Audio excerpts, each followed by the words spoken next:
Welcome to Midwest Energy and another discussion on energy efficiency.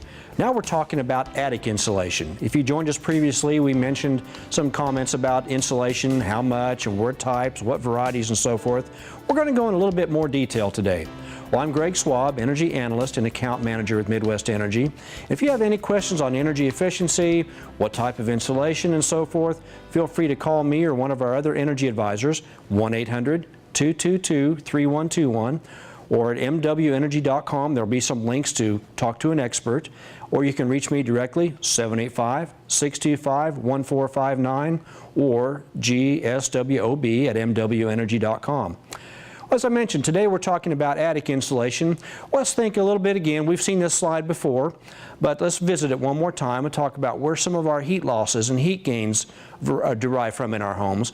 We already know that about 35% of the heat loss in a typical home may come through the walls, but we're going to talk about the roof. It's usually easier to insulate attics and so forth for that portion, but that can be a major source of heat loss and heat gain in the summertime.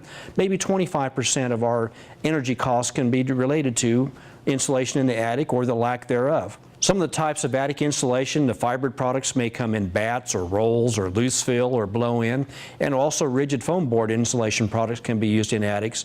In the photo on the right-hand side of this particular slide, we see someone treating a vaulted ceiling with rigid foam board insulation, and they're covering the supporting ceiling joists with another layer of rigid foam board insulation to help break thermal bridging.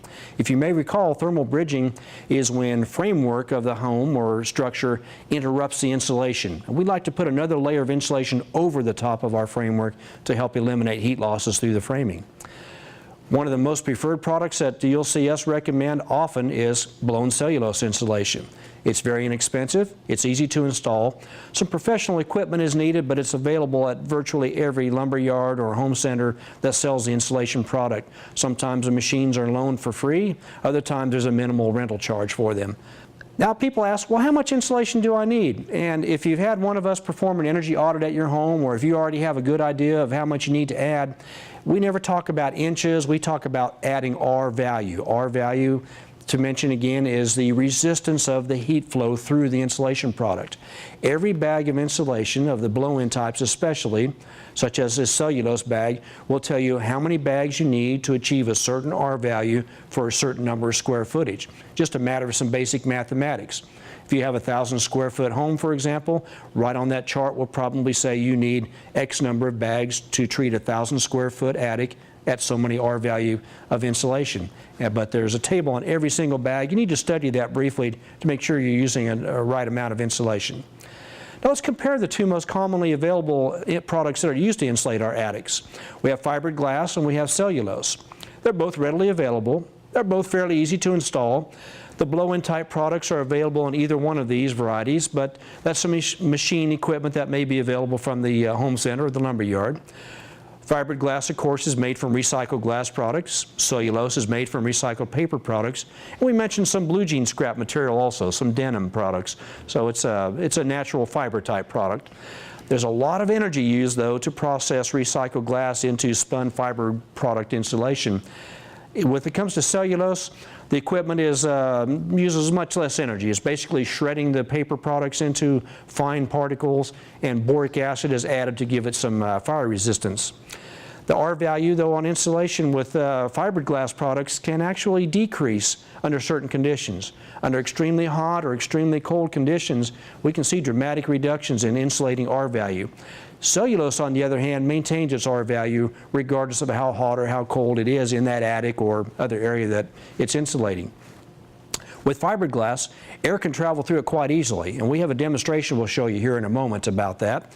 Now, cellulose is not completely airtight, but it has an extremely high resistance to airflow. Both products of insulation do a great job of sound deadening. Cellulose being a little more dense, it probably does a little bit better job of deadening sounds, though. Now we say, wait a minute, this is a paper product, right, when we're talking about cellulose. Now, isn't that flammable? Well, here's an example of somebody holding in their hand some cellulose insulation product and a torch.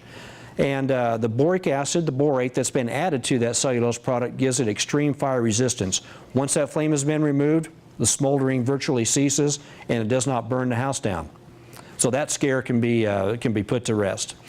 Now, we talked before in another presentation about typical R insulating values per inch. With blown cellulose, we get about 3.5 to 4 R value per inch. Fiberglass products, we get only 2.5 to maybe 3 R value per inch of thickness. Rigid foam boards, maybe R4 to R7. They come with a little larger cost and sometimes can be hard to fit up into the attic hatch, but they may have their place in vaulted ceilings and similar applications. These products, except for foam, will come in bats or blankets. Again, the cellulose will have a little bit higher R value than fiberglass typically does. Let's make sure when we're insulating our attic so we don't block any airflow. Your home is probably equipped with some soffit vents that let air into the attic. We want to flow some fresh air over the top of the insulation to expel some heat from the attic out the whatever type of roof vent your attic roof may have. Now, ventilation is extremely important. This is an example of an attic that was not very well ventilated. The insulation down below did its job of keeping the home comfortable, but we can see some excess of moisture built up in this particular attic because there was literally no ventilation. It's rare to find this situation, thank goodness, but it's very important to ventilate an attic properly. The building codes are very detailed on minimum requirements. Well, thank you. And again, I'm Greg Swob with Midwest Energy, Energy Analyst and Account Manager.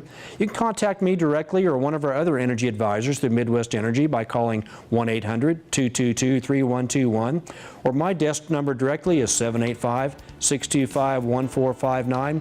Email me at gswob@mwenergy.com. Again, I thank you. And come back again for more discussions on insulation.